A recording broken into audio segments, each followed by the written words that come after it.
مجھے گھور رہی ہیں، اس نے یاد کیا۔ اچانک ایک مافوق الفطر کوشش کے ساتھ راسپوٹین اپنے پیروں سے ٹکرا گیا اور جانوروں کی دھاڑ کے ساتھ یوسپوف کی طرف لپکا، اس کا گلا پکڑنے کی کوشش کی۔ اس کے سینے میں زہر اور گولی کے باوجود راسپوٹین کو بہت زیادہ طاقت نظر آتی تھی، لیکن پھر اس کی پیٹھ پر ٹکرا گیا۔ اس وقت یوسپوف کا بیان ساکھ کو دباتا ہے، جس سے زخمی شخص کو شیطانی طاقتیں ملتی ہیں۔ بالکل خوفزدہ یوسپوف خوف کے مارے مدد کے لیے اوپر کی طرف بڑھا۔ پورشکویچ نے اب کنٹرول سنبھال لیا۔ اپنے وحشی پستول کو مارتے ہوئے اس نے نیچے جا کر دیکھا کہ راسپوٹین ایک طرف کے دروازے سے برف کے ڈھکے صحن میں نکلنے میں کامیاب ہو گیا ہے۔ اپنی اذیت میں لڑکھڑاتا ہوا بائیں کی طرف وہ بھاگا۔ پورشکویچ نے ایک بار پھر فائر کیا اور راسپوٹین اپنے زخموں کے باوجود گھٹنوں کے بل رینگتا ہوا صحن کے گیٹ تک پہنچا۔ جب پورشکویچ نے تیسری بار گولی چلائی اور اسے پیٹھ میں مارا، اس کے بعد اس نے چوتھی اور مہلک گولی براہ راست راسپوٹین کے ماتھے پر چلائی۔ پورشکویچ، سوکھوٹین اور لازوورٹ نے پھر راسپوٹین کے جسم کو ٹھکانے لگایا۔ انہوں نے اسے ایک بھاری کپڑے میں لپیٹ کر رسی میں باندھ دیا۔ وہ اسے پاولووچ کی کار میں گھسیٹ کر لے گئے اور نیوا کے پاس واقع بڑے پیٹرووسکی پول پر چلے گئے، جہاں انہوں نے لاش کو ٹوٹی ہوئی برف کے ذریعے نیچے پھینک دیا۔ وہ گھر کی طرف روانہ ہوئے جیسے صبح ہو رہی تھی۔ فال آؤٹ، راسپوٹین کی گمشدگی اور ممکنہ قتل کی افواہیں سینٹ پیٹربرگ میں تیزی سے گردش کرنے لگیں۔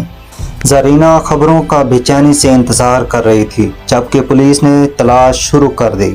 19 دسمبر کو راسپوٹین کی لاش ایک خوفناک اشارے میں اس کے بازو اس کے سر پر جمے ہوئے تھے۔ راسپوٹین کی لاش پولیس کو کرسٹوس کی جزیرے کے قریب سے ملی۔ جب یہ خبر سامنے آئی تو عوام نے سڑکوں پر خوشی کا اظہار کیا، چرچ میں شکریہ کی دعائیں مانگی اور شبیہوں کے سامنے موم بتیاں روشن کیں۔ یوسپوف اور پاولووچ کو قومی ہیرو قرار دیا گیا۔ راسپوٹین کی باقیات کو ریڈ کراس وین میں فوج کے سابق فوجیوں کے گھر لے جایا گیا۔ نکولس دوم کی مخصوص ہدایات پر اس شام منجمد جسم کا پوسٹ مارٹم کیا گیا۔ دمیتری کوسوروٹوف نامی ایک ڈاکٹر نے اس بات کی تصدیق کی کہ راسپوٹین کو مختلف کیلیبر کے ریوالور سے 3 بار گولی ماری گئی تھی، ایک بار سینے کے بائیں جانب، دوسری پیٹھ میں اور مہلک گولی ممکنہ طور پر ایک 455 ویبلے پوائنٹ سے خالی رینج پر فائر کی گئی تھی اور 455 ویبلی کی ایک گولی خالی رینج پر فائر کی گئی تھی۔ ریوالور 455 ویبلی سے ایک گولی خالی رینج پر فائر کی گئی تھی۔ جسم میں زہر کا کوئی نشان نہیں ملا، صرف شراب میں۔ 100 سال سے زیادہ عرصے سے یوسپوف کا اکاؤنٹ راسپوٹین کے قتل کا ایک مقبول ذریعہ رہا ہے، حالانکہ بہت سے لوگوں نے اس کی درستگی پر تحفظات کا اظہار کیا۔ تنازع کا سب سے بڑا نقطہ یہ ہے کہ کیا واقعی کیک اور شراب میں زہر شامل تھا؟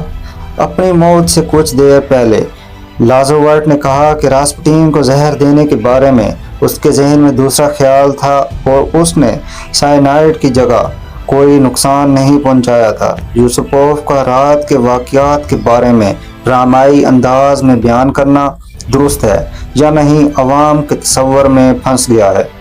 بعد میں کہا جاتا ہے کہ تسارینا الیگزینڈرا نے وہ کڑھائی والی قمیض دوبارہ حاصل کی جسے راسپوٹین نے پہنا ہوا تھا اور اسے مذہبی طلسم کے طور پر قیمتی سمجھا۔ پوسٹ مارٹم کے بعد راسپوٹین کی لاش کو تدفین کے لیے تیار کیا گیا اور اس کی چھاتی پر شاہی خاندان کے ایک آئیکن کے ساتھ رکھا گیا۔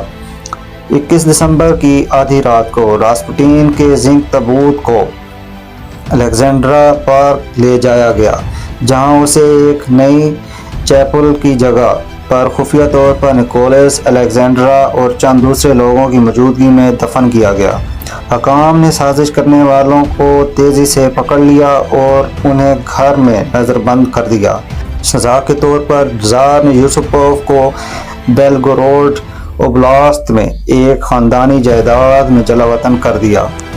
گرینڈ ڈیوک دمیتری کو عدالت سے نکال دیا گیا اور فارس کے مجاز پر لڑنے کے لیے بھیج دیا گیا۔